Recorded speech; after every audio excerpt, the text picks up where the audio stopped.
बालेनले लिपुलेखको म्याटरमा माग्यो बेलायतसँग मद्दत, तर बेलायतले यस्तो जवाब दिन्छ भनेर प्रधानमन्त्री बालेन शाहले पनि थाहा थिएन।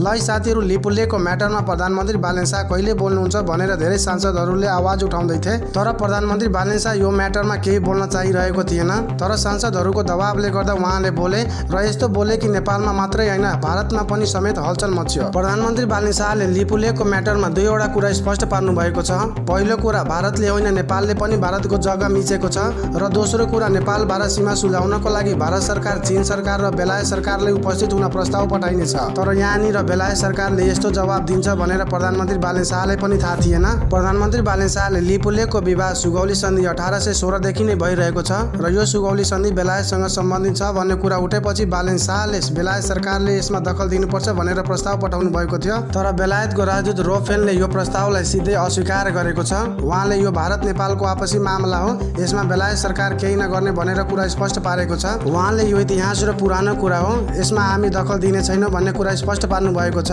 भारत सरकारको विदेश मन्त्रीको प्रवक्ता रणधीर जायसवालको पनि यही भनाइ छ। उहाँले पनि यही कुरा स्पष्ट पार्नु भएको छ कि नेपाल भारतको म्याटरमा कुनै तेस्रो पक्ष अस्वीकार्य हुनेछ। भारत नेपाल आफै बसेर मित्रताको मार्फत यसले सुल्झाउन भारत सरकारले उचित मानेको छ र यो राम्रो कुरा पनि हो। इतिहासमा भएको घटनालाई फेरि पुनः सम्झेर त्यही अनुसार चल्नु पनि भएन, किनभने इतिहासमा जे भयो सो भयो। अब भारत नेपाल कसरी हुन्छ आफै कूटनीतिक मार्फत सुल्झाएकै राम्रो।